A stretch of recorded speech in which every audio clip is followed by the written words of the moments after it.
السلام عليكم ورحمة الله وبركاته. أعوذ بالله من الشيطان الرجيم. بسم الله الرحمن الرحيم.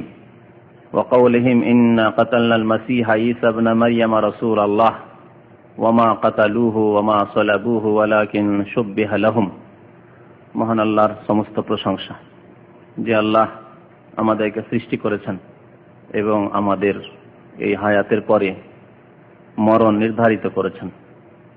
দরুদ ও সালাম নাযিল হোক প্রিয় নবী মুহাম্মদুর রাসূলুল্লাহ সাল্লাল্লাহু আলাইহি সাল্লামের উপর, যিনি সৃষ্টির সেরা হওয়া সত্ত্বেও সৈয়দুল মুরসালিন, রাসূল আম্বিয়াদের সরদার নেতা হওয়া সত্ত্বেও, সর্বোত্তম ব্যক্তি হওয়া সত্ত্বেও তার কাছেও মরণ এসেছে। আল্লাহুম্মা সাল্লি আলাইহি আল্লাহুম্মা বারিক আলাইহি। আজকের বিষয়বস্তু হচ্ছে হযরত ঈসা আলাইহিস সালাম এর পৃথিবীতে আগমন বা অবতরণ, যা হচ্ছে কিয়ামতের একটি বড় লক্ষণ, বড় নিদর্শন। কিয়ামতের বড় নিদর্শনের কয়েকটি নিদর্শন বর্ণনা করা হয়েছে এর আগে, যেমন মেহেদী সম্পর্কে, দাজ্জাল সম্পর্কে। দাজ্জাল যে সারা পৃথিবীতে অধিকাংশ মানুষকে পথভ্রষ্ট করবে কিয়ামতের পূর্ব জামানায়, সে দাজ্জালকে ধ্বংসকারী হবেন হযরত ঈসা আলাইহিস সালাম, মাসিহুল হুদা, যিনি মানুষের সংস্কার করবেন, মানুষের সংশোধন করবেন, মানুষকে সৎ পথের দিকে আহ্বান করবেন এবং তার মাধ্যমে মহান আল্লাহ তার মনোনীত দ্বীন ইসলামকে কিয়ামতের পূর্ব জামানায় শক্তিশালী করবেন। ঈসা আলাইহিস সালাম তিনি একজন মানুষ এবং তার সাথে সাথে আল্লাহর রাসূল। ঈসা আলাইহিস সালামের যখন জন্ম হয় বিনা বাবায়, মায়ের গর্ভে আসেন, মায়ের গর্ভ থেকে ভূমিষ্ঠ হন, বাবা নেই। তখন সেই যুগের লোকেরা সাধারণ অবস্থায় অসাধারণ কথা শুনলে মানুষের বিশ্বাসযোগ্য অনেকের হবে না, তাই অনেকে সন্দেহ পোষণ করে এবং সমালোচনা করতে থাকে যে এই ছেলে কোত্থেকে আসলো, যে মহিলার বিয়ে হয়নি, শাদী হয়নি, তার পেট থেকে ভূমিষ্ঠ কি করে ছেলে হতে পারে? অথচ মনে করা হচ্ছে যে এই মহিলা পুত পবিত্র সতী নারী, কোথা থেকে?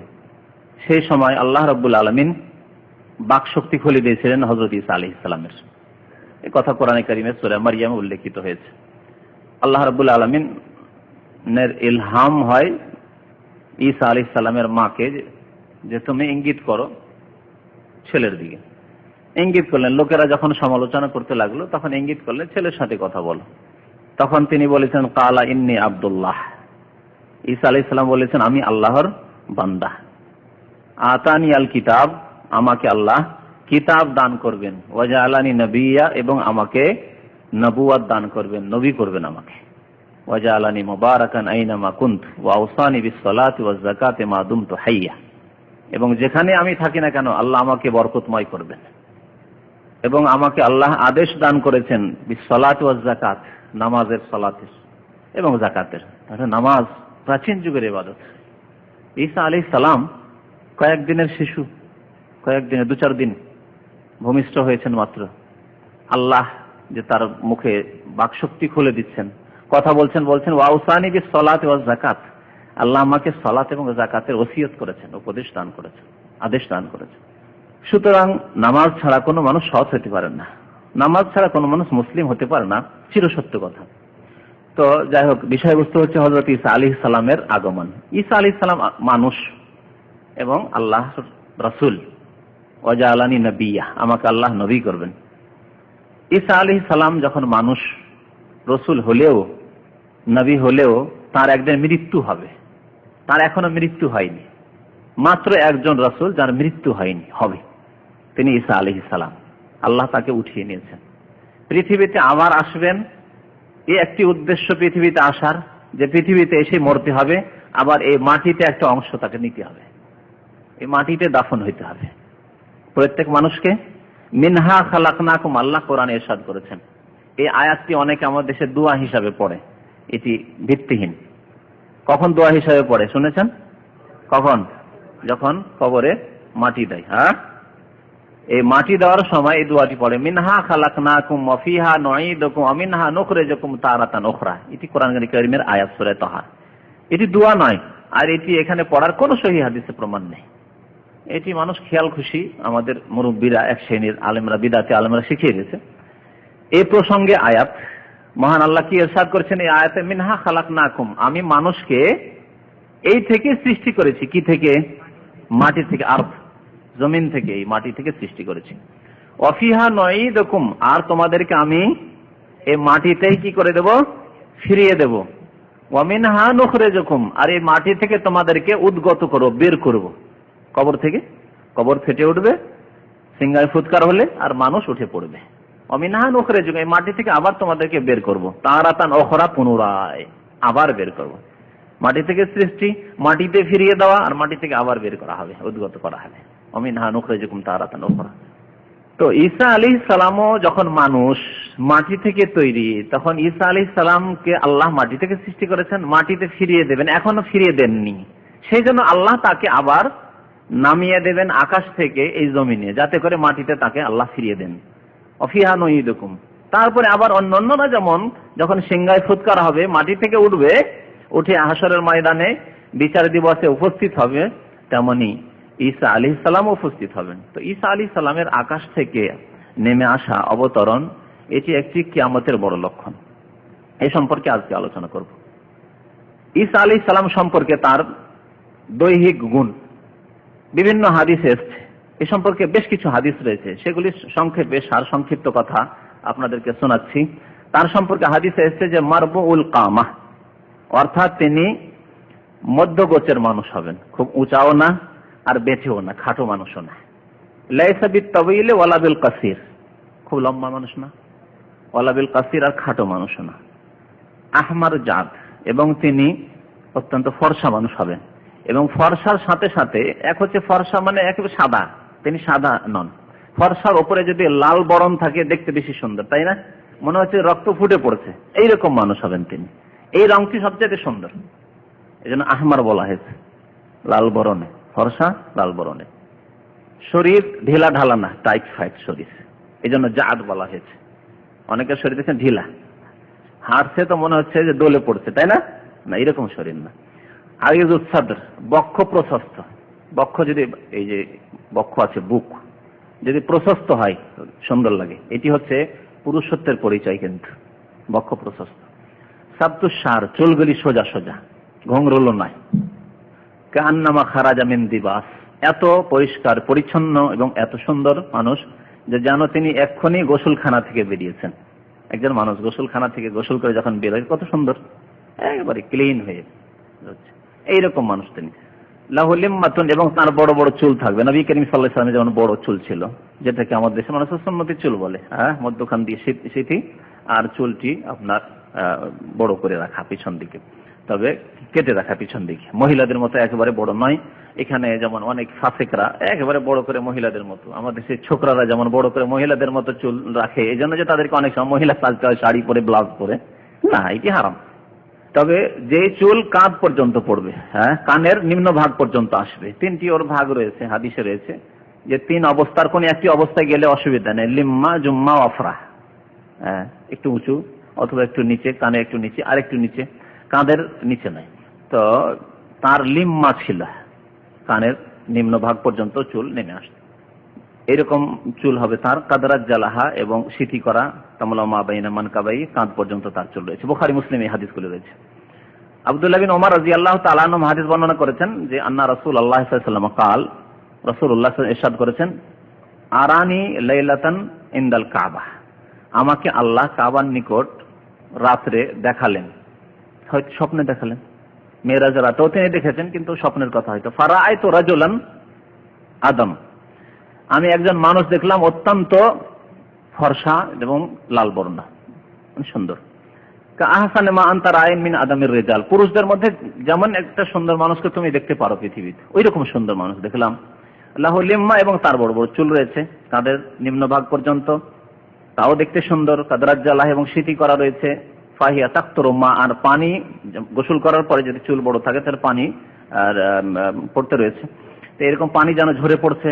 মুত্তাকিয়ান আলা রাজুলাইন, আর দুইজনের কাঁধে ভর দিয়ে তিনি করছেন ইয়াতুফু বিল বাইত, বাইতুল্লাহর তাওয়াফ করছেন। নবী করিম সাল্লাল্লাহু আলাইহি ওয়াসাল্লাম স্বপ্নে দেখছেন। নবী সাল্লাল্লাহু আলাইহি ওয়াসাল্লামের স্বপ্ন সম্পর্কে আপনাদের কি বিশ্বাস? ওয়াহি কিনা? এক কথায় বলতে হবে নবী সাল্লাল্লাহু আলাইহি ওয়াসাল্লামের স্বপ্ন হচ্ছে ওয়াহি, মানে যা দেখেছেন তা সত্য। শুধু নবী না, অন্যান্য নবীদের কথা বলেছে, রুই আল আম্বিয়া ওয়াহিয়ুন, যত আম্বিয়া রাসূলগণ এসেছেন তাদের স্বপ্ন হচ্ছে ওয়াহি। তাদের স্বপ্নে কোনো শয়তান এসে কোনো কিছু দেখাতে পারে না, ভ্রান্ত কিছু দেখাতে পারে না, যে একটা জিনিস হবে না বা হয়নি আর তিনি দেখছেন স্বপ্নে, এরকমটা হয় না। যা দেখছেন আম্বিয়া এবং রাসূলগণ তা সত্য, তা ওয়াহি ভিত্তিক, মানে ফেরেশতার মাধ্যমে। আর মানুষ যে স্বপ্ন দেখে তা তিন রকম হয়। অনেক সময় খেয়ালি স্বপ্ন, খেয়ালি পোলা, বুঝেন তো খেয়ালি পোলা, মানে যার দিনে খেয়াল করেছেন তাই রাত্রে দেখছেন, খেয়ালি পোলা। আর এগুলোকে আহলাম বলা, আজগাস আহলাম, এর কোনো বিবরণ নেই। আর এক স্বপ্ন হচ্ছে শয়তানের পক্ষ থেকে, আর এক স্বপ্ন হচ্ছে ফেরেশতাদের পক্ষ থেকে। তাহলে মুমিন মানুষ তিন রকমের যে কোনো একরকম স্বপ্ন দেখতে পারে। পক্ষান্তরে আম্বিয়া এবং রাসূলগণ স্বপ্ন দেখেন সমস্ত আল্লাহর পক্ষ থেকে ফেরেশতাদের মাধ্যমে, সুতরাং তা হচ্ছে ওয়াহি। তো নবী করিম সাল্লাল্লাহু আলাইহি ওয়াসাল্লাম দেখলেন এইরকম ইয়াতুহু বিল বাইত, বাইতুল্লাহর তাওয়াফ করছেন হযরত ঈসা আলাইহিস সালাম। ফাসআলতু, জিজ্ঞেস করলাম, স্বপ্নে জিজ্ঞেস করছেন, মান হাযা, ইনি কে? ফাকিলা, বলা হলো আমাকে, হাযাল মাসীহ ইবনে মারইয়াম, ইনি হচ্ছেন মরিয়ম তনয় ঈসা আলাইহিস সালাম, মরিয়মের ছেলে ঈসা আলাইহিস সালাম। মুত্তাফাকুন আলাইহি, বুখারী মুসলিমের হাদিস। তো এতে কিছু বয়ান এসছে, বিবরণ এসছে দৈহিক অবয়ব হযরত ঈসা আলাইহিস সালামের। ঈসা আলাইহিস সালাম যে অবতরণ করবেন, পৃথিবীতে নেমে আসবেন কিয়ামতের পূর্বকালে, এর সম্পর্কে কিছু বিবরণ। তিনি নেমে আসবেন দাজ্জালের পরে, প্রথম দাজ্জাল প্রকাশ পাবে, দাজ্জাল আসবে, আর দাজ্জালকে যেহেতু আল্লাহ ধ্বংস করবেন ঈসা আলাইহিস সালামের মাধ্যমে, তারপরে ঈসা আলাইহিস সালাম আগমন করবেন। পৃথিবীতে বিপর্যয় সৃষ্টি হয়ে থাকবে, অধিকাংশ মানুষ কুফরিতে লিপ্ত হয়ে যাবে দাজ্জালের বিভ্রান্তির কারণে। ঈসা আলাইহিস সালামকে আল্লাহ পাঠাবেন, জমিনে তিনি নেমে আসবেন। তিনি নেমে আসবেন কোন দেশে? শাম দেশে। শাম দেশের দামেস্ক, আরবিতে দিমাশক বলে, আমরা বাংলা ভাষায় দামেস্ক বলে জানি। দিমাশক যে সিরিয়ার রাজধানী, শাম দেশের রাজধানী। প্রাচীন যুগ থেকে শাম দেশের রাজধানী হচ্ছে দামেস্ক। উমাইয়া গোত্রের যুগ থেকে, মানে 30 বছর খেলাফতে রাশেদা যে থেকেছে, তারপরে মুআবিয়া রাদিয়াল্লাহু তাআলা আনহুর যুগ থেকেই এই দিমাশক শহর, আর এই দিমাশক শহর তখন থেকে রাজধানী। তো এই দামেস্ক শহরের পূর্ব দিকে আল মানারাতুল বায়দা, অর্থাৎ সাদা মিনারা। মিনারা তো বুঝেন না, এই যে মসজিদের মিনারা রয়েছে, সাদা মিনারা, প্রসিদ্ধ মিনারা রয়েছে, সেখানেই তিনি অবতরণ করবেন আকাশ থেকে। ওয়াদিআন কাফাইহি আলা আজনিহাতি মালাকাইন, দুই ফেরেশতার কাঁধে ভর দিয়ে আকাশ থেকে নেমে আসবেন। দুই ফেরেশতার কাঁধে ভর দিয়ে আকাশ থেকে তিনি অবতরণ করবেন। তার উপর রঙিন সুন্দর চাদর থাকবে, মানে চাদর তার কাঁধে থাকবে। এযা আতা রাসাহু কাতার, যখন মাথা নিম্ন দিকে করবেন তো মনে হচ্ছে যে তার মাথা থেকে পানি টপকে পড়ছে। ওয়াইযা রাফা তাহাদ্দারা মিনহু জুমান কাল্লুল, এত সুন্দর যে মনে হচ্ছে যে মণিমুক্তা ঝরে পড়ছে তার মুখমণ্ডল থেকে। ওয়ালা ইয়াহিল্লু লিকাফিরিন ইয়াজিদু রিহা নাফসিহি ইল্লা মাত, সেই সময় যখন তিনি অবতরণ করবেন, হাদিসে রয়েছে যে কোন কাফের যদি, কাফেরকে তার শ্বাস লাগে তাহলে ওতেই ধ্বংস হয়ে যাবে। কোন কাফেরকে যদি ঈসা আলাইহিস সালামের শ্বাস প্রশ্বাস লাগে তাতেই ধ্বংস হয়ে যাবে কাফের, মানে তার শ্বাস প্রশ্বাসটি বরদাস্ত করতে পারবে না। ওয়া নাফাসুহু ইয়ানতাহি হাইসু ইয়ানতাহি তারাফুহু, এবং তার শ্বাস প্রশ্বাস কতদূর পৌঁছিবে, যতদূর পর্যন্ত তার দৃষ্টিশক্তি পৌঁছে। যতদূর তার দৃষ্টিশক্তি, কতদূর পর্যন্ত দৃষ্টিশক্তি? খোলা মাঠে পৌঁছে, চিন্তা করুন, থেকে দূর দূর পর্যন্ত, খোলা মাঠে হলে, আড়াল না থাকলে, ততদূর পর্যন্ত তার শ্বাস প্রশ্বাস পৌঁছে যাবে। আর ততদূর পর্যন্ত কোনো কাফের থাকতেই পারবে না, ধ্বংস হয়ে যাবে। নামতেই কাফের সাপ, যেদিকে তিনি উদ্দেশ্য করবেন সেই দিকে কাফের বিধর্মী অমুসলিম সাপ হয়ে যাবে। ওয়ায়াকুনু নুজুলু আলা তাইফাতিল মানসুরা আল্লাতী তুকাতিলু আল হক, তার পূর্ব থেকেই একটি সৎপন্থী দল সত্যের ওপর অটল থেকে আল্লাহর রাস্তায় জিহাদ করতে থাকবেন। এই কথা নবী করিম সাল্লাল্লাহু আলাইহি ওয়াসাল্লাম বুখারী মুসলিমের হাদিসে রয়েছে, প্রসিদ্ধ হাদিস। এই হাদিসটি, লা তাযালু তাইফাতুম মিন উম্মতি যাহিরিন আলাল হক মানসুরিন লা ইয়াদুররুহুম মান খাযালাহুম হাত্তা তাকুমাস সাহ, আমার উম্মতে একটি দল, লা তাযালু তাইফাতুম মিন উম্মতি, আমার উম্মতের একটি দল, যাহিরিন আলাল হক, সত্যের ওপর সর্বদা জয়ী থাকবে এবং মানসুরা, সাহায্য প্রাপ্ত থাকবে, লা ইয়াদুররুহুম মান খাযালাহুম, তাদেরকে যারা লাঞ্ছিত অপদস্থ করতে চাইবে, তাদের ক্ষতি সাধন করতে চাইবে, তারা কোনো কিছুই করতে পারবে না ক্ষতি তাদের। নবী সাল্লাল্লাহু আলাইহি ওয়াসাল্লাম বলেছেন একটি দল সবসময় সত্যের উপর জয়ী থাকবে, এটা সর্বদাই। কিন্তু এমন একটা যুগ হবে না যে এই যুগে এই ইসলামিক দল নেই, এমনটা হবে না। আর ইসলামিক দলের মানে এই না যে কোনো একটি সংগঠন, এই কথা ভাববেন না কেউ, কিন্তু না ব্যক্তি পর্যায়ে কেউ ভাববেন যে এরকম কোন পৃথিবীতে সংগঠন আছে যে সেই সংগঠন সম্পর্কে নবী সাল্লাল্লাহু আলাইহি ওয়াসাল্লাম বলেছেন, আর না সেই এর কথা বলেছেন যে আমির আর তার জামাত রয়েছে। কারণ আজকাল পৃথিবীতে যেসব জামাতগুলি কায়েম হচ্ছে সেই সব জামাতগুলি সবাই এই দাবি করছে যে আমরা হচ্ছে ওই সত্য দলটি। যে কোনো জামাত, ময়দানে যতগুলি জামাত রয়েছে, হয়তো এক দল হয়তো জেহাদে তৎপর, আর এক দল হয়তো নামাজ রোজা শিক্ষা দেওয়াতে তৎপর, সুফিয়ানা কাজকর্ম শিক্ষা দেওয়ায় তৎপর, আর এক দল হয়তো আপনার রাজনৈতিক দিক থেকে শক্তিশালী হওয়ার দিক দিয়ে তৎপর আছে না পৃথিবীতে। বিভিন্ন দল তো দেখতে পাচ্ছেন। কিছু দল আছে যাদের কর্ম হচ্ছে, আসল লক্ষ্য উদ্দেশ্য হচ্ছে মানুষকে নামাজ শিখাও, দাড়ি চাড়াও, আর কিছু জিকির শিখাও, আর এইগুলি কাজ হচ্ছে কিছু দলের। আর কিছু দলের কাজ হচ্ছে যে না, রাজনীতি প্রথম তো গদি দখল করো, ক্ষমতা নাও, তাহলে ডান্ডা দিয়ে পিটিয়ে সবকে সোজা করে দেবো বদমাশিদেরকে, তাই না? তো এরকম একটি দল আছে। আর কিছু দল আছে যারা হয়তো আকিদার পরিশুদ্ধির কাজ করছে, আর সত্যি হওয়া উচিত সেটি। আর কিছু দল আছে যারা শুধু বলছে না, আসল হচ্ছে জিহাদের ক্ষেত্রে কিন্তু তাদের মধ্যে ভুল ভ্রান্তি আছে, ভ্রান্ত ধারণা আছে। একটি জিহাদি দলের কথা বলছি, আমার এক বাংলাদেশি ভাই এসে বলছেন যে তার কিছু ভক্তরা আছে ঢাকাতে, আর তারা বলছে যে আমাদের আমির হচ্ছে কোথায়, জর্ডনে। সে ভ্রান্ত দল, জিহাদের দোহাই পড়ছে, তারা জিহাদ করার জন্য প্রস্তুতি নিচ্ছে বলছে, কিন্তু তাদের ভ্রান্ত আকীদা যে তাদের আমির হবে কুরাইশ থেকে, আর তাদের আমির বাংলাদেশে তারা, আর তাদের আমির হচ্ছে আধ্যাত্মিক আমির হচ্ছে জর্ডনে। এইভাবে ভ্রান্ত দল অনেক পৃথিবীতে আছে, আর বিভিন্ন দেশে বিভিন্ন ভ্রান্ত দল আছে। একটি দল আছে যে আমরা মুসলিমিন, আমাদের নাম হচ্ছে মুসলিমিন, আমরা জামাতুল মুসলিমিন, আর আমাদের আমির আছে, আর তাদের আমির পাকিস্তান থেকে শুরু হয়েছে, আর এই দল এখন বাংলাদেশে দেখা যাচ্ছে, ভারতেও দেখা যাচ্ছে, বিভিন্ন দেশে দেখা যাচ্ছে। এইভাবে কত দল, এমনকি কাদিয়ানি থেকে শুরু করে কবর পূজার এসবি আর যতগুলি পীরের তরিকা আছে, সবাই বলে যে আমরা হচ্ছে ওই দল, যে দল সম্পর্কে নবী সাল্লাল্লাহু আলাইহি ওয়াসাল্লাম বলেছেন যে আমার উম্মতে সর্বদা ওই দলটি থাকবে যারা সত্যের উপরে জয়ী থাকবে। যত পীরদের দল রয়েছে সবাই বলে আমরা সেই দলটি। বুঝতে পারছেন না? এইগুলি দল নাই, আর এই উদ্দেশ্য নাই কিন্তু দল থেকে উদ্দেশ্য যারা কোরআন এবং সুন্নাহ মোতাবেক কাজ করবে, তারা ছিটিয়ে ছড়িয়ে থাক না কেন, বিভিন্ন দেশে অল্প অল্প করে আছে, এক জায়গায় পাবেন না কোথাও খুঁজে, প্রত্যেক দেশে আছে অল্প স্বল্প করে, আর তাদের লক্ষ্য উদ্দেশ্য এক, কোরআন এবং সুন্নাহর আলোকে। নাম বিভিন্ন হতে পারে, নাম নাও হতে পারে, কাজ করে যাচ্ছে তারা সত্যের পথে, কোরআন এবং সুন্নাহ মোতাবেক, আল্লাহ রাসূলের তরিকা মোতাবেক কাজ করে যাচ্ছে। এই দলটি সম্পর্কে নবী সাল্লাল্লাহু আলাইহি ওয়াসাল্লাম ভবিষ্যৎবাণী করেছেন, আর প্রত্যেকটি যুগে থাকবে এই দল, এমনকি কিয়ামত পর্যন্ত। যখন কিয়ামতের পূর্ববর্তী দাজ্জাল এসে অসংখ্য মানুষকে গোমরাহ করে ফেলেছে, তখনও সেই দলটি থাকবে। ওই দলটি যেখানে আল্লাহর রাস্তায় জিহাদে লিপ্ত, দাজ্জাল এবং দাজ্জালের অনুসারীদের বিরুদ্ধে, তাদের সাথে হওয়ার জন্য ঈসা আলাইহিস সালাম নেমে আসবেন। ঈসা আলাইহিস সালাম তাদের সাথে হবেন। তো তাই বলছেন যে এখনো নজুল আলা তাইফাতিল মানসুরা আল্লাতী তুকাতিল আলাল হক, সত্যের উপর জয়ী হয়ে যারা লড়াই করবেন যে দলটি, সেই দলটি থাকবেন ওই সময় তার ইস্তেকবালের জন্য, তাকে তার ইস্তেকবাল করবেন, তাকে অভিনন্দন জানাবেন এবং সাথে নেবেন। অতক্ষণ মুস্তামিদ লিকাতালি দাজ্জাল, দাজ্জালের বিরুদ্ধে যে জিহাদ করতে হবে জন্য তারা প্রস্তুতি নিচ্ছেন, প্রস্তুতি চলছে দাজ্জালের বিরুদ্ধে জিহাদের জন্য। সেই সময় হযরত ঈসা আলাইহিস সালাম নেমে আসবেন, তাদের সাথে হবেন। আর যে সময় নেমে আসবেন তিনি আকাশ থেকে, সেই সময়টি হবে নামাজের সময়। ফায়ানজিল ওয়াক্তা ইকামাতিস সালাহ, নামাজের একামত হতে যাচ্ছে, ওই সময় এসে মসজিদে পৌঁছবেন, একামত হতে যাচ্ছে। তখন সবাই বলবেন যে আপনি নামাজটা পড়েন। ঈসা আলাইহিস সালামকে এর আগে দাজ্জালের যখন বিবরণ এসেছিল তখন এই হাদিসটি পেশ করেছিলাম।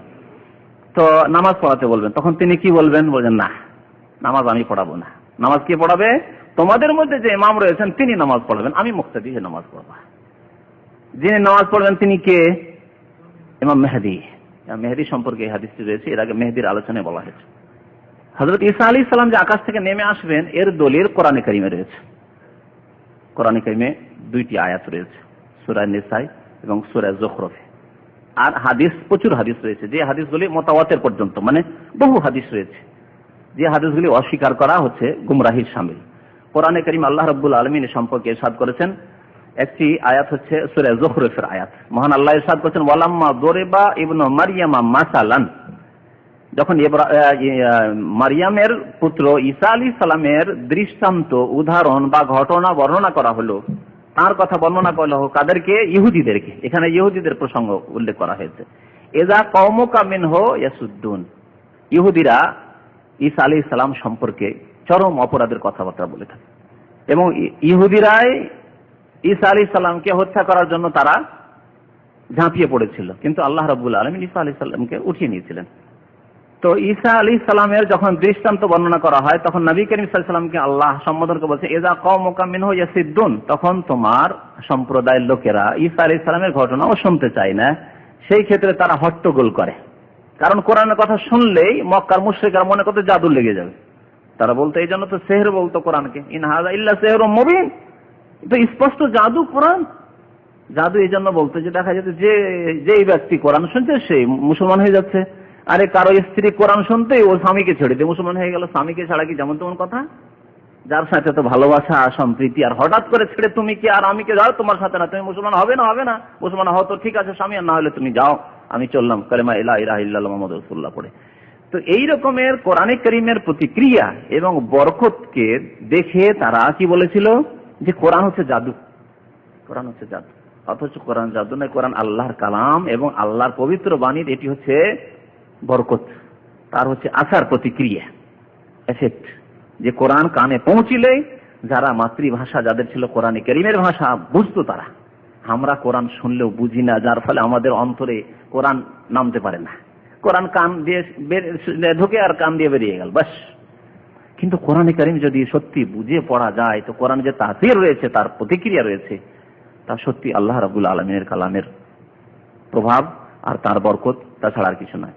তো মহান আল্লাহ ইরশাদ করেছেন ইযা কওমুকা মিনহু ইয়াসুদ্দুন, তোমার কওমের লোকেরা ঈসা আলাইহিস সালামের ঘটনায় কেন শুনবে? অথচ কত সুন্দর ঘটনা ঈসা আলাইহিস সালামের ঘটনা, জীবনের ঘটনাগুলি যে কোরআনে বর্ণনা করা হয়েছে। তারা হট্টগোল সৃষ্টি করে ইয়াসুদ্দুন। তারপরে তার সম্পর্কে আরো কিছু কথা, ইহুদিদের কথা বর্ণনা করার পরে শেষ আয়াতে মহান আল্লাহ রাব্বুল ইরশাদ করেছেন আয়াত নম্বর 61-তে, ওয়া ইন্নাহু লাইলমুল লিসসাহ, আর ঈসা আলাইহিস সালামের আগমন বা অবতরণ হচ্ছে লাইলমুল লিসসাহ, কিয়ামতের লক্ষণ। ইলমুন মানে লক্ষণ, কিয়ামতের জ্ঞান হাসিলের উপায়। যখন ঈসা আলাইহিস সালাম নেমে এসেছেন তার মানে মানুষ ভালো করে জেনে যাবে যে আর বেশিক্ষণ সময় নেই, কখন যে পশ্চিম দিক থেকে সূর্য উঠে যাবে আর কিয়ামত চলে এসেছে, এই ইলমুন বলা হয়েছে এখানে।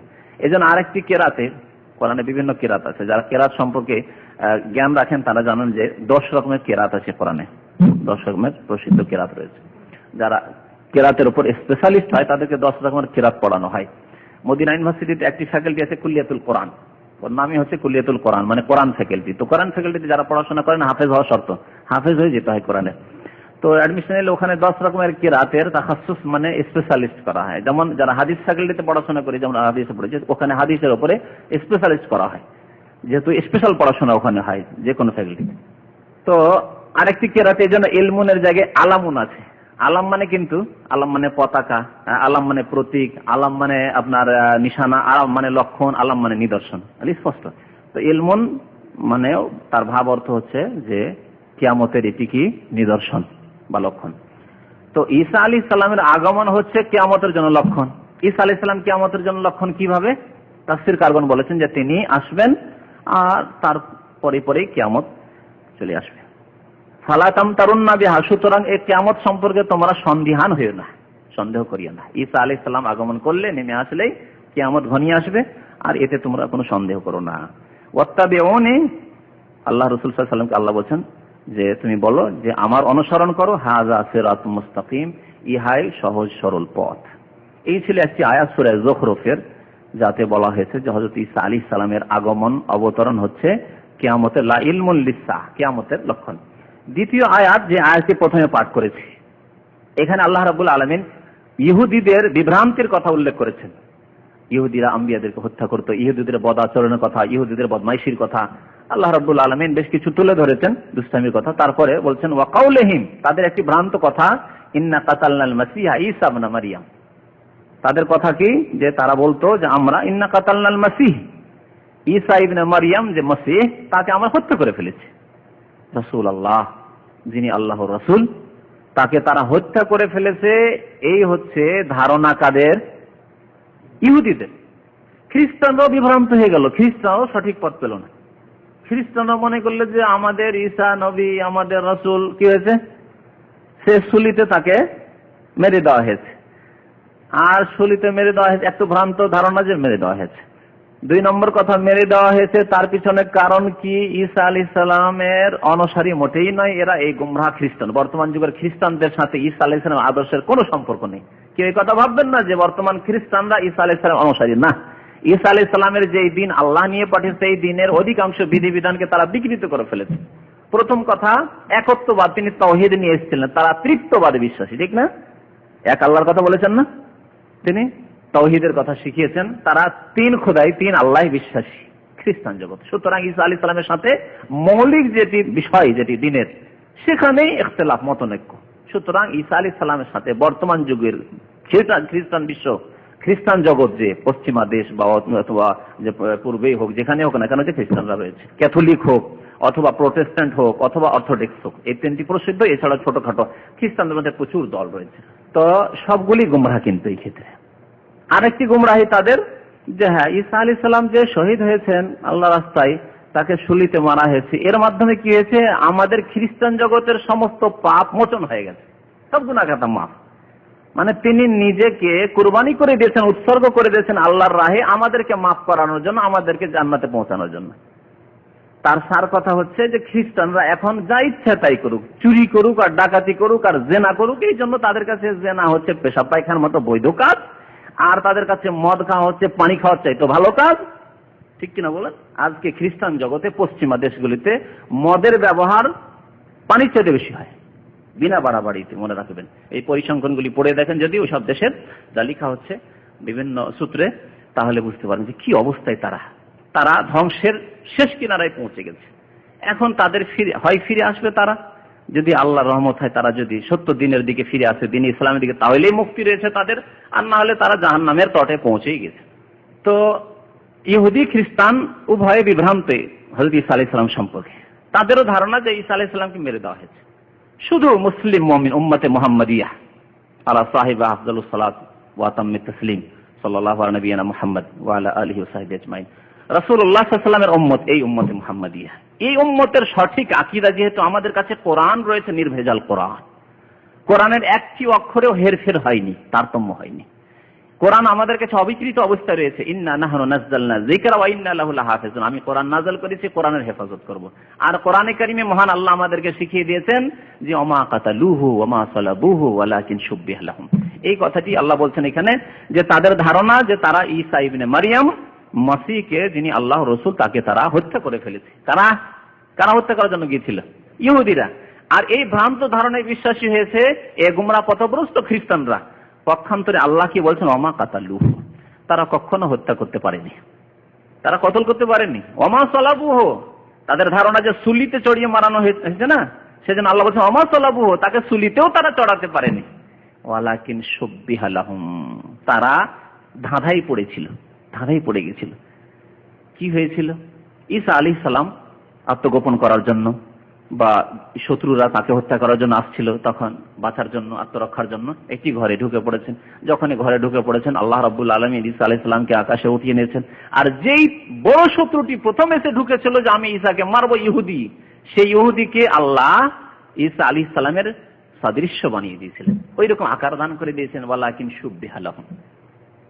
পরে যে সব দুষ্ট লোকেরা আসলো ঈসা আলাইহিস সালামকে মারার উদ্দেশ্যে, তারা দেখলো এই তো ঈসা, ওই যে প্রথম দুষ্ট, যে বড় দুষ্ট যে ঢুকেছিল, তাকে ঈসা মনে করে এই মারধর শুরু করলো, আর তারপরে তাকে সুলিতে চড়িয়ে দিল।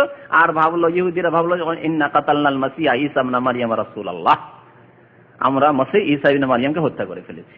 কোরআন কারীম আল্লাহ রাব্বুল আলামিন তাদের এই বদআকিদা, ভ্রান্ত ধারণার খণ্ডন করছেন। ওমা কাতালুহু ওয়া মা সালাবুহু ওয়ালাকিন শুববিহা লাহুম। তারপরে আল্লাহ কি বলছেন? বাল রাফাআহুল্লাহু ইলাইহি, বরং আল্লাহ তাকে তার দিকে, নিজের দিকে, মানে তার দিকে মানে উপরে, আকাশে আল্লাহ তাকে কি করেছেন? উঠিয়ে নিয়েছেন। রাফাআহ, উঠিয়ে নিয়েছেন আল্লাহ রাব্বুল আলামিন। ওয়া কানা আল্লাহু আলিমান হাকীমা, ওয়া কানা আল্লাহু আজিজান হাকীমা। আল্লাহ রাব্বুল আলামিন হিকমত জানেন যে কেন উঠিয়েছেন, আর কখন আল্লাহ রাব্বুল আলামিন পাঠাবেন, কি উদ্দেশ্যে, এবং তিনি সর্বজয়, তাকে কেউ হারাতে পারে না। এই জন্য তারা এইভাবে যে ঝাঁপিয়ে পড়েছিল ঈসা আলাইহিস সালামকে মারার জন্য, তারপরেও মারতে পারল না। আজিজ, আল্লাহ রাব্বুল আলামিন সর্বজয়ী, আজিজ মানে সর্বজয়ী, হাকিম, এবং তিনি হিকমত ভালো জানেন যে কাকে কিভাবে হেফাজত করতে হবে।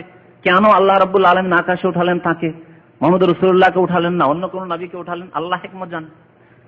তারপরের আয়াতে মহান আল্লাহ 159 নম্বর আয়াত সূরা নিসা, শেষ আয়াত। সেই আয়াতে আল্লাহ স্পষ্ট আরেকটি কথা বলেছেন, যা দ্বারা আরো স্পষ্ট হয় যে ঈসা আলাইহিস সালাম আবার নেমে আসবেন পৃথিবীতে।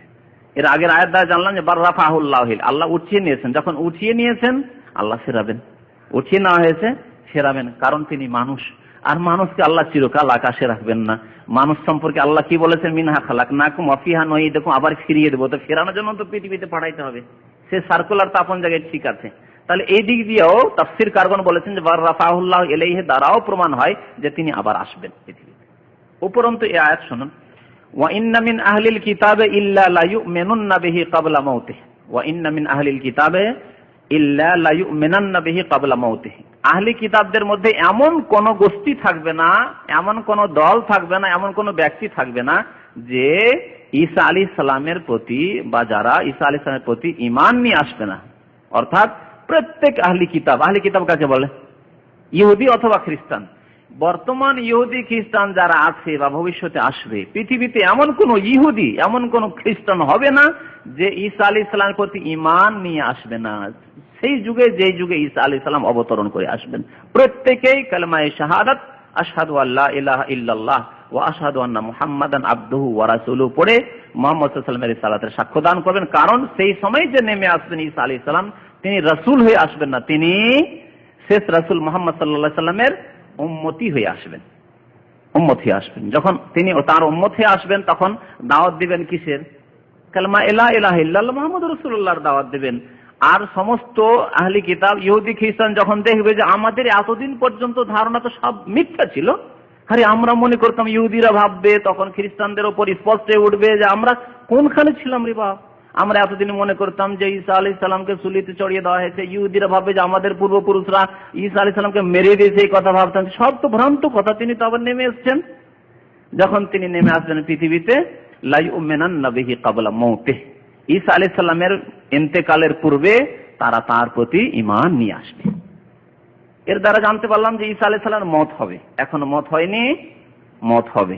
কারণ যদি এটি তা আগের কথা হতো, তাহলে তারা ঈমান নিয়ে আসেনি। কোথায়? আহলে কিতাব ইহুদি খ্রিস্টান কি ঈসা আলাইহিস সালামের প্রতি ঈমান নিয়ে এসেছিল? ইহুদিরা মারার জন্য এসেছিল, তাই না? তাহলে তার ইন্তেকাল হবে কিয়ামতের কাছাকাছি সময়, এবং ইন্তেকালের পূর্বে সারা বিশ্বের ইহুদি খ্রিস্টান জগৎ তাদেরকে ঈমান নিয়ে আসতে হবে, বাধ্য হবে ঈমান নিয়ে আসতে। তখন দেখবে যে উপায় নাস্তিক, আর কোনো উপায় নেই ঈমান নিয়ে আসা ছাড়া সত্য দিনের উপর। এই সম্পর্কে নবী করিম সাল্লাল্লাহু আলাইহি ওয়াসাল্লামের একটি হাদিস আছে, এই প্রসঙ্গে আপনাদেরকে স্মরণ করিয়ে দিই। কি বলেছেন নবী সাল্লাল্লাহু আলাইহি ওয়াসাল্লাম? লা ইয়াবকা আলা যাহরিল আরদ, পৃথিবীতে এমন কোন বাড়ি অবশিষ্ট থাকবে না, বাইতু মাদারিন ওয়ালা ওয়াবার, কাঁচা বাড়ি হোক আর পাকা বাড়ি, পাকা বিল্ডিং ওয়ালা বাড়ি হোক অথবা কাঁচা বাড়ি হোক। এমনকি কাঁচা বাড়ি ওয়াবার বলা হয় যেগুলি খেমা তৈরি করা হয়, খেমা তৈরি করে বেদুইনরা, সেগুলিকেও বলা হয়। কাঁচা বাড়ি হোক আর পাকা বাড়ি হোক, যে কোনো বাড়ি, একটা গরিবের বাড়ি হোক আর পয়সাওয়ালার বাড়ি হোক, প্রত্যেক বাড়িতে কি হবে? ঘরে ঘরে কি হবে? ইল্লা আদখালাহুল্লাহু কালিমাতাল ইসলাম, ইসলামের কালিমা। ইসলামের কালিমা কি? লা ইলাহা ইল্লাল্লাহ মুহাম্মাদুর রাসূলুল্লাহ। এই কালিমা আল্লাহ তাদের ঘরে কি করে দেবেন? প্রবিষ্ট করে দেবেন, ঢুকিয়ে দিবেন, তাদের ঘরে ঘরে পৌঁছে যাবে। প্রত্যেকটি ঘরে, পশ্চিম থেকে পূর্ব, সারা পৃথিবীতে ঘরে ঘরে উচ্চারিত হবে লা ইলাহা ইল্লাল্লাহ মুহাম্মাদুর রাসূলুল্লাহ, কালিমা উচ্চারিত হবে। নবী করিম সাল্লাল্লাহু আলাইহি ওয়াসাল্লামের সহিহ হাদিস।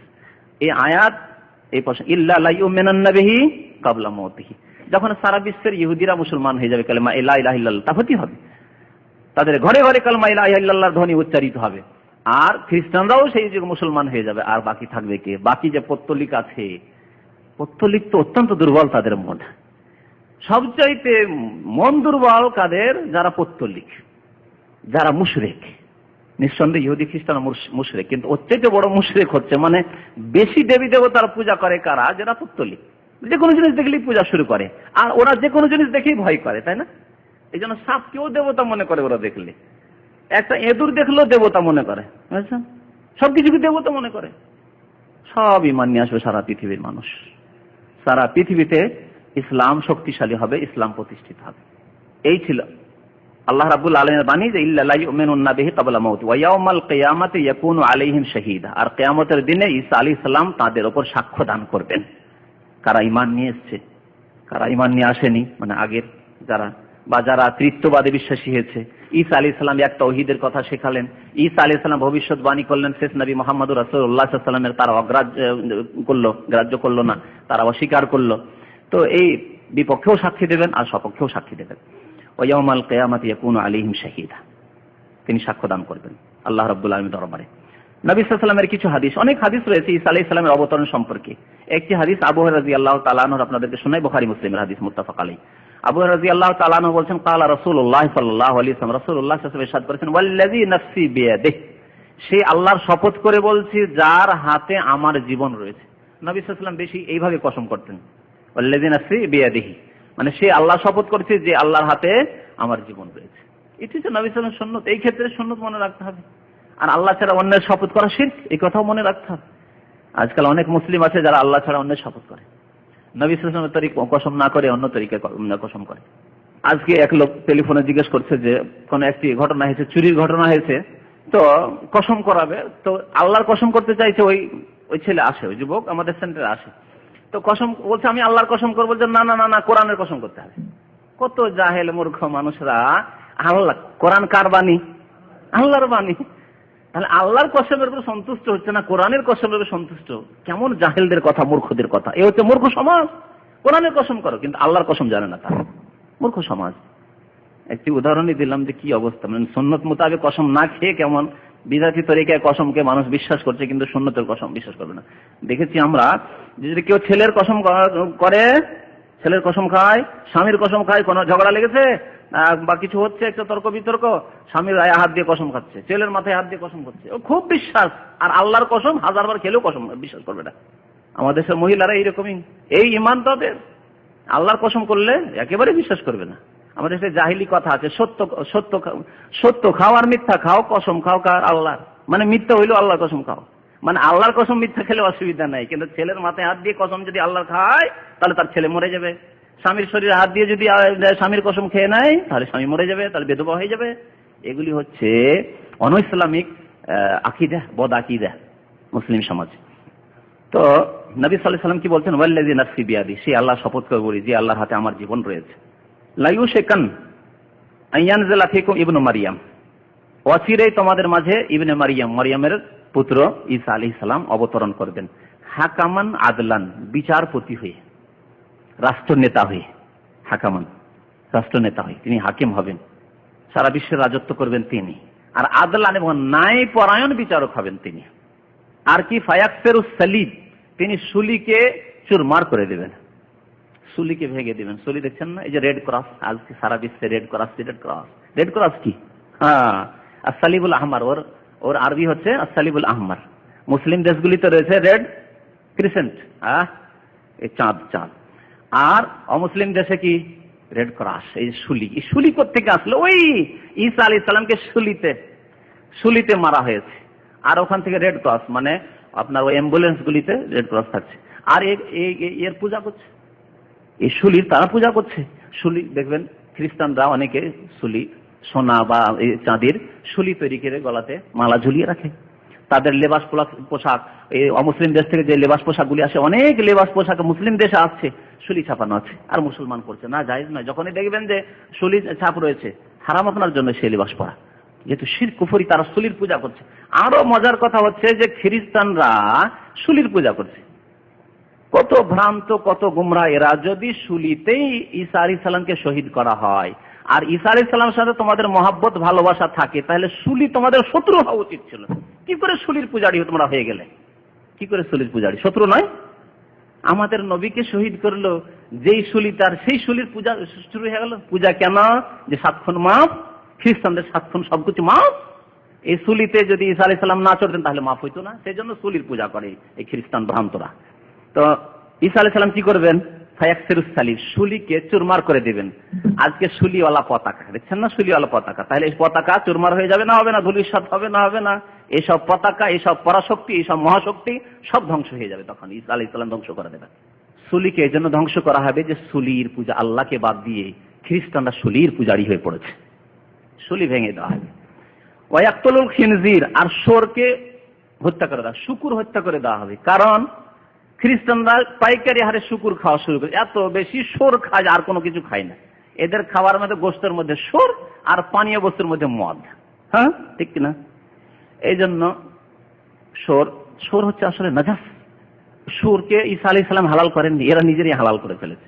তো সুরকে হত্যা করে দেওয়া হয়, মানে সুর খাওয়া হারাম ইসলামের যেহেতু, আর ইসলামিক শরিয়া মোতাবেক ঈসা আলাইহিস সালাম বিচার করবেন, ইসলামিক শরিয়াতে মুহাম্মাদিয়ার বাস্তবায়ন করবেন, দ্বীন ইসলাম কোরআন এবং হাদিসের বাস্তবায়ন করবেন। সেই জন্য সুরকে শেষ করে দেওয়া হবে, যাতে করে খ্রিস্টানরা আর সুর না খাইতে পারে। ওয়ায়াজাউল জিজিয়া, আর জিজিয়া বিধানকে তিনি শেষ করে দিবেন, রহিত করে দিবেন। জিজিয়ার বিধানকে উঠিয়ে দেওয়া হবে। ইসলামে জিজিয়া করের বিধান রয়েছে। জিজিয়া কর কি? তা হচ্ছে যে অমুসলিমকে যখন ইসলামের দাওয়াত দেবেন আপনি, অমুসলিম দেশে যদি মুসলিমরা জয়ী হয়, তাহলে এ হচ্ছে ইসলামিক বিধান। তাদেরকে কালেমা লা ইলাহা ইল্লাল্লাহর দাওয়াত দিতে হবে। তারা যদি দাওয়াত সাদরে গ্রহণ করে, তাহলে তারা আমাদের মতে মুসলিম ভাই। আমাদের যা অধিকার রয়েছে তাদের সেই অধিকার রয়েছে। তাদের মধ্যে যদি যোগ্য ব্যক্তি হয়, তাহলে তারা আমাদের নেতৃত্ব দেবে, কোনো পার্থক্য নেই। ঠিক কিনা বলেন? সমান হয়ে গেলাম তখন। লানা মা আলাইনা ওয়া লাহুম মা আলাইহিম, সমান সমান হক হয়ে যাবে। লাহুম মালিল মুসলিমিন, মুসলমানদের যে অধিকার রয়েছে তাদের হক রয়েছে। আলাইহিম মা আলাল মুসলিম, মুসলমানদের যে দায় দায়িত্ব রয়েছে তাদের দায় দায়িত্ব। মুসলমানদেরকে নামাজ পড়তে হবে, মুসলমানদেরকে যাকাত দিতে হবে, মুসলমানদেরকে হজ করতে হবে, তাদেরকে করতে হবে কিনা? ঠিক তেমনি মুসলমানরা গানিমাতের ধন সম্পদ, মুসলমানরা ফাই পাবে, মুসলমানদের মধ্যে সাদকা জাকাতে হক রয়েছে, তাদের হক হবে, গরিব মিসকিনের তাদের। তো যদি ইসলাম গ্রহণ করলো আলহামদুলিল্লাহ, যদি ইসলাম গ্রহণ না করে তাহলে কি করতে হবে? বলতে হবে যে আমাদের সাথে সন্ধি করতে চাও, তাহলে জিজিয়া কর দাও। নির্দিষ্ট পরিমাণ জিজিয়া করার ইসলামিক বিধান রয়েছে ব্যক্তি পিছু। এটা হচ্ছে প্রত্যেক ব্যক্তির পক্ষ থেকে যেটা কর দেওয়া হয় বাৎসরিক, সেটা হচ্ছে মুসলিম দেশে থাকার জন্য। মুসলিম দেশে তারা নিরাপত্তা পাবে, মুসলিমদের মতো নিরাপত্তা পাবে। কলিমা পড়েনি, মুসলিম হয়নি, অথচ তাদের নিরাপত্তা দান করা হবে, কারণ তারা জিজিয়া দিয়ে তারা বশত্ব স্বীকার করেছে ইসলামিক সরকারের। এটা হচ্ছে দ্বিতীয় পদক্ষেপ। যদি জিজিয়া করা স্বীকার করে, তাহলে তৃতীয় পদক্ষেপ কি? তখন জিহাদ ফি সাবিলিল্লাহ, তাদের বিরুদ্ধে জিহাদ করে যেতে হবে। নবী করিম সাল্লাল্লাহু আলাইহি ওয়াসাল্লামের এই হচ্ছে আদর্শ সুন্নাত তরিকা। তো মধ্যখানে যে 2 নম্বরের পদক্ষেপটি হচ্ছে জিজিয়া, সেটাকে কি করবেন? ঈসা আলাইহিস সালাম রহিত করে দেবেন, আর জিজিয়া নেওয়া হবে না। তার মানে ইসলামের দাওয়াত দেওয়া হবে, কালেমা লা ইলাহা ইল্লাল্লাহ, ইহুদি খ্রিস্টান পৌত্তলিককে দাওয়াত দেওয়া হবে। যদি দাওয়াত কবুল করে তো আলহামদুলিল্লাহ, সে মুসলিম হয়ে গেল। যদি কবুল না করে, তাহলে তাদের বিরুদ্ধে তখন জিহাদ ফি সাবিলিল্লাহ হবে। এই জন্য ওয়ায়াদাউল জিজিয়া, বুখারী মুসলিম শরীফের হাদিস, জিজিয়াকে স্থগিত করে দেওয়া হবে, জিজিয়া অফ করে দেওয়া হবে। ইউফিজুল মাল, আর ধন সম্পদের এত প্রাচুর্যতা হবে, অভাব আর দেখা দেবে না। দেখেন, ওর লক্ষণ দেখা যাচ্ছে আজকে। যারা একটু বয়স্ক মানুষ, 40 বছরে পৌঁছেছেন, তারা ভালো করে জানেন যে তারা বাল্য জীবনে দেখেছেন কেমন মানুষের কাছে পয়সা থাকতো, পকেটে দেখেছেন পয়সা থাকতো না, মানুষের কাছে অল্প পয়সা থাকতো। আর আজকাল প্রত্যেকের পকেটে পয়সার অভাব নেই। তো এটা আরো, এর প্রাচুর্যতা আরো বেড়ে যাবে ধীরে ধীরে। আর এত ধন সম্পদের প্রাচুর্যতা হবে যে নবী করিম সাল্লাল্লাহু আলাইহি ওয়াসাল্লাম বলছেন ওয়ায়াফিদুল মাল, ধন সম্পদ বয়ে পড়বে। বয়ে পড়া তো বুঝছেন না, পানির মতো বয়ে পড়বে, বন্যার পানির মতো বয়ে পড়বে। যেখানে সেখানে ধন সম্পদ, টাকার পয়সা, রাস্তাঘাটে এত ধন সম্পদ হয়ে যাবে। হাত্তা লা ইয়াকবালাহু আহাদ, যাকাত দিতে যাবে, যে আমি যাকাত দেবো, সাদকা দেবো, তো খুঁজবে, গরিব মিসকিন খুঁজবে, আর মনে করবে একটি লোকের কাপড় টাপড় একটু পুরনো মনে হচ্ছে, একটু সাদকা দিই, যাকাত, ভাই এই টাকাটা নাও। বলছে না আজকে নেবো না, কালকে পরশু কিছুদিন আগে দিলে নিতাম, এখন আর প্রয়োজন নেই, আমার নেবো না, আমার কাছে যথেষ্ট পয়সা আছে। অস্বীকার করবে। যাকাত দেওয়ার লোক খুঁজে পাওয়া যাবে না। সাদকা দেবেন, সাদকা যে কে নেবে খাবে, এরকম লোক খুঁজে পাওয়া যাবে না। এই অবস্থা একদিন সৃষ্টি হবে। এই জন্য নবী সাল্লাল্লাহু আলাইহি ওয়াসাল্লাম বলেছেন যে লাস্তু আখশা আলাইকুল ফাকর, আমি দারিদ্রতার ভয় করি না আমার উম্মতের জন্য। আজকাল মানুষ পেটের জন্য কত ছুটছে, হালাল হারাম নাই, অন্যায়, চুরি, ডাকাতি, আত্মসাৎ, বেঈমানি, আর কত রকম মিথ্যা দাগাবাজি, ধার নিয়ে উদাও, ভিসার ব্যবসায় উদাও, টাকা পয়সা নিয়ে কত কি করছে, হারাম ব্যবসা, সিডির ব্যবসা, আর থাইল্যান্ডের লটারি, কত হারাম খাচ্ছে মানুষ। অথচ নবী সাল্লাল্লাহু আলাইহি ওয়াসাল্লাম গ্যারান্টি দিয়েছেন কি, লাস্তু আখশা আলাইকুমুল ফাকর, আমি তোমাদের জন্য দারিদ্রতার ভয় করি না, গরিবের ভয় করি না, যে গরিব হয়ে যাবে, খেতে পাবে না, অনাহারে মরে যাবে আমার উম্মতের লোকের, এই ভয় আমি করি না। ওয়ালাকিন আখশা, তবে আমি কি ভয় করি, আনতুবসাতা আলাইকুমুদ দুনিয়া, পৃথিবীর ভোগের বস্তুগুলি অত্যন্ত প্রশস্ত করে দেওয়া হবে তোমাদের জন্য, যথেষ্ট অঢেল পয়সা, অঢেল নিয়ামত দেওয়া হবে তোমাদেরকে। তখন তোমরা কি করবে? মানুষ কিন্তু লোভ সামলাতে জানে না, যত পয়সা তত লোভ বেশি, ঠিক কিনা? অল্প পয়সাতে লোভ কম, কিন্তু অল্প পয়সা আছে মনে করছে যথেষ্ট, মোটামুটি যা মাসে পাচ্ছি দিন পাত হয়ে যাচ্ছে, চলে যাচ্ছে, ফ্যামিলি মেনটেন হয়ে যাচ্ছে, যথেষ্ট, এদের বেশি লোভ নেই।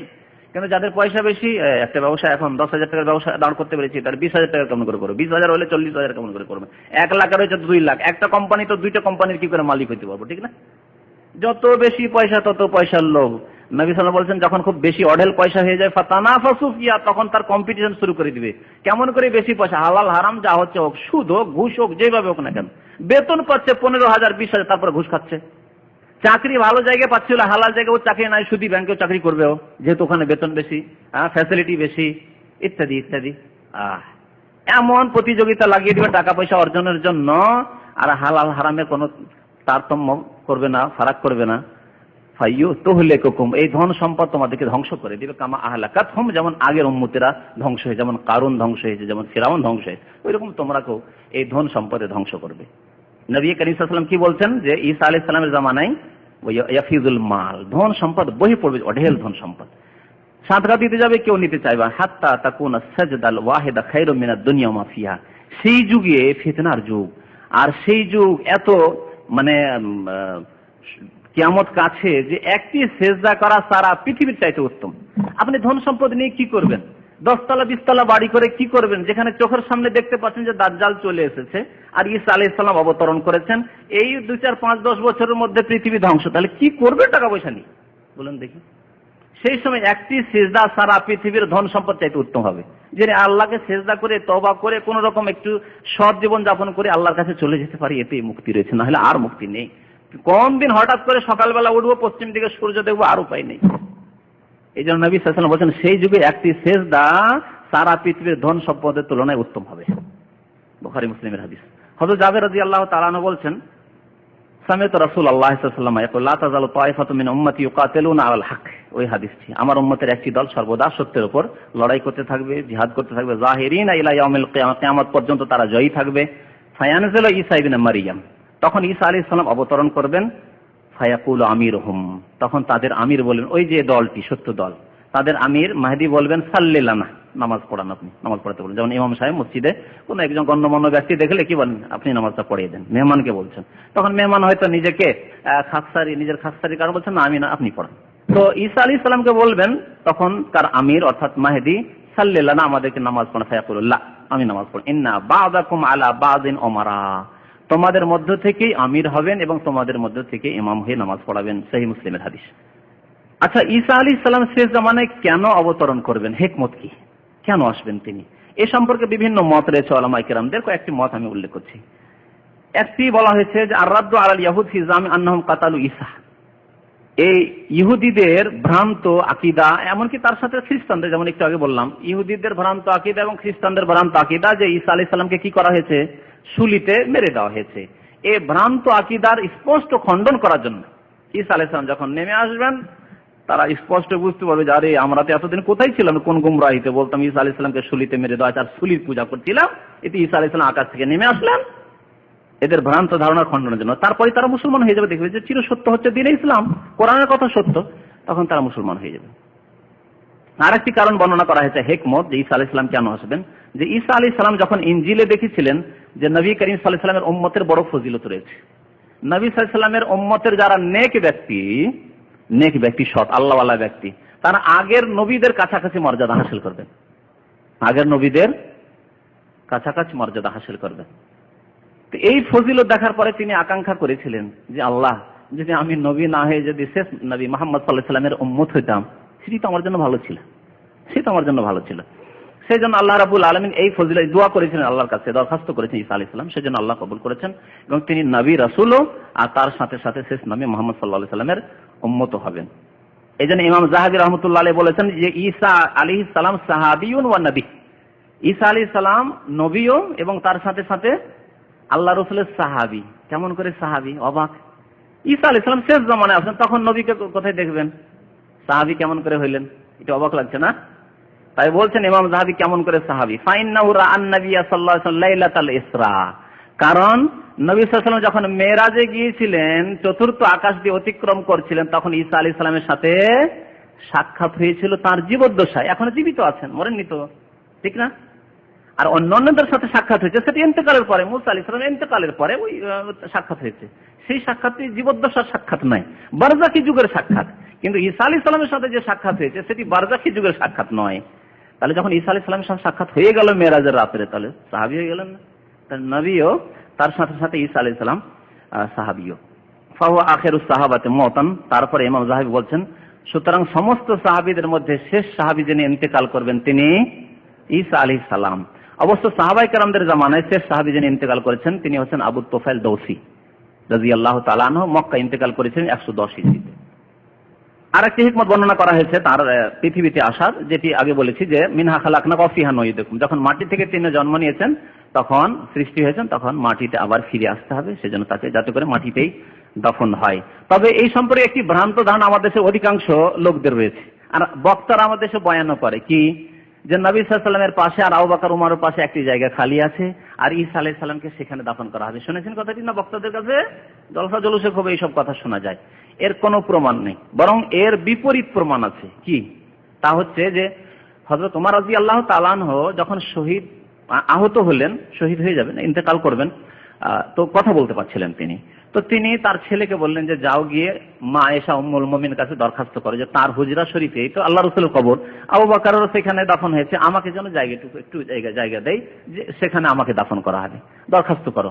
আর বলে দাও যে এতদিন আমি খলিফা ছিলাম, তো খলিফার ভয়ে হয়তো উনি অনুমতি দিতেন, এখন আমি খলিফা না, একজন সাধারণ মানুষ, তিনি যদি রাজি রেজামন্দির সাথে অন্তরের খুশির সাথে তিনি অনুমতি দেন তাহলে আমাকে সেখানে দাফন করিয়ে। আর যদি তিনি বলেন যে না না না দাফন, আবার যখন আমার ইন্তেকালটা হয়ে যাবে তখন আবার একবার জিজ্ঞেস করে নি। আল্লাহু আকবার।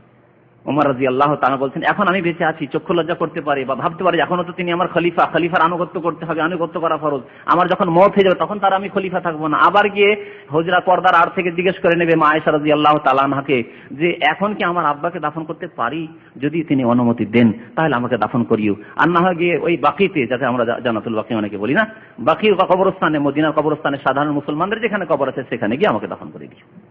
তাহলে একটি জায়গা, ছোট্ট একটি কক্ষ, ছোট্ট রুম, নবী সাল্লাল্লাহু আলাইহি ওয়াসাল্লামের মা আয়েশার ঘরটি, সেখানে আল্লাহ রাসূলের কবর রয়েছে, আবু বকরের কবর রয়েছে, ওমরের কবর হয়ে গেল, তারপরে আর জায়গা নেই। এইজন্য মা আয়েশা বলছেন যে যদি আমার পক্ষে সম্ভব হইতো ওমর না নিতেন অনুমতি, তাহলে আমার আকাঙ্ক্ষা ছিল যে আমার স্বামীও সেখানে রয়েছেন আর আমার আব্বাও রয়েছেন, তাদের পাশে আমার যাতে করে কবরটি হয়। কিন্তু এই সুযোগটি আর আমি পেলাম না যখন ওমর রাদিয়াল্লাহু তাআলা সেই জায়গাটুকু নিয়ে নিলেন। তাহলে কি বোঝা গেল? আর কোনো জায়গা খালি সেখানে নেই। সুতরাং বক্তাদের এই কথা ভ্রান্ত কথা যে একটি জায়গা খালি আছে আর সেখানে করে হযরত ঈসা আলাইহিস সালামকে দাফন করা হবে। ঈসা আলাইহিস সালামের যুগে বরকত দেখা যাবে আর ধন সম্পদের প্রাচুর্যতা দেখা যাবে, এই সম্পর্কে আলোচনা হয়ে গেছে। ঈসা আলাইহিস সালাম, শেষ বিষয়টি যেটি, যে ঈসা আলাইহিস সালাম পৃথিবীতে আসার পরে কত বছর রাজত্ব করবেন এবং কত বছর তিনি জীবিত থাকবেন, জানা আছে সম্পর্কে কিছু? 40 বছরের একটি হাদিস রয়েছে, আরেকটি হাদিসে 7 বছর। দুই হাদিসের সমন্বয় হচ্ছে যে 33 বছর বয়সে তাকে উঠিয়ে নেওয়া হয়েছে। আর কিয়ামতের পূর্ব মুহূর্তে যে তিনি আসবেন কিয়ামতের লক্ষণ হিসাবে, তখন 7 বছর সারা পৃথিবীতে ইসলামিক রাজত্ব হবে, ইসলামিক রাষ্ট্র হবে, আর তিনি সেই সারা বিশ্বের ইসলামিক রাষ্ট্রের নেতৃত্ব দান করবেন 7 বছর। এই মোট 40 বছর তার বয়স হবে। এই সম্পর্কে দুই রকমের হাদিস রয়েছে। একটি হাদিসে রয়েছে যে 7 বছর, যেমন হযরত আব্দুল্লাহ বিন আমর বিন আস বর্ণনা করেছেন, ফায়াবাসুল্লাহ ঈসা ইবনে মারইয়াম, ঈসা আলাইহিস সালামকে আল্লাহ পাঠাবেন, সুম্মা ইয়ামকুসু ফিন নাস, মানুষের মাঝে তিনি 7 সিনিন, 7 বছর থাকবেন, লাইসা বাইনা ইসনাইন আদাওয়া, এমন যুগ হবে ভালোবাসা সম্প্রীতির যুগ আর শান্তির যুগ, যে দুইজনের পৃথিবীতে কোনো জায়গায় শত্রুতা থাকবে না, এত শান্তির যুগ হবে। তারপরে পৃথিবী ধ্বংস হবে, মুসলিম শরীফের হাদিস। আর আরেকটি হাদিস মুসনাদ আহমদের, আবু দাউদের, তাতে রয়েছে ফায়ামকুসু ফিল আরদি 40 সানা, তিনি পৃথিবীতে 40 বছর বসবাস করবেন, সুম্মা ইউতাওয়াফা, তারপরে ইন্তেকাল হবে, ওয়া ইউসাল্লি আলাইহিল মুসলিমুন, মুসলমানরা তার জানাজা পড়বেন। এই দুইটি হাদিসের সমন্বয় আপনাদের সামনে উল্লেখ করলাম যে 33 বছর আগে তিনি জীবন যাপন করেছেন, তারপরে আল্লাহ উঠিয়ে নিয়েছেন তাকে, আর পরে এসে 7 বছর পৃথিবীতে থাকবেন। আল্লাহ রাব্বুল আলামিন আমাদের যেন গুনাহ খাতা মাফ করে দেন, আমাদেরকে নেক আমলে যেন তৌফিক দান করেন, আমাদেরকে আমাদের মৃত্যুর পূর্বে কালেমা লা ইলাহা ইল্লাল্লাহ মুহাম্মাদুর রাসূলুল্লাহর অন্তর থেকে শাহাদাত দান করে আমাদেরকে যেন মৃত্যু মুখে পতিত হওয়ার আল্লাহ তৌফিক দান করেন। আল্লাহ রাব্বুল আলামিন আমাদেরকে দুনিয়াতেও যেন সুখী রাখেন, আল্লাহ আমাদেরকে পরকালে যেন সুখী হওয়ার তৌফিক দান করেন। আল্লাহ রাব্বুল আলামিন আমাদের যারা বেঁচে রয়েছেন তাদের গুনাহ খাতা মাফ করে দিয়ে আগামীতে নেক আমলে যেন বেশি তৌফিক দান করেন। আল্লাহ আমাদের মধ্যে থেকে যারা মারা গেছেন তাদের গুনাহ খাতা যেন আল্লাহ মাফ করে দেন, আল্লাহ যেন তাদের কবর আযাবকে দূর করে দেন, আল্লাহ তাদের জাহান্নাম থেকে মুক্তি দান করেন। আল্লাহ রাব্বুল আলামিন তাদেরকে যেন জান্নাতুল ফিরদাউস দান করেন, তাদেরকে হালাল রুজি দান করেন। আমিন। সাল্লাল্লাহু আলাইহি ওয়া সাল্লাম মুহাম্মদ ওয়া আলা আলিহি ওয়া সাহবিহি।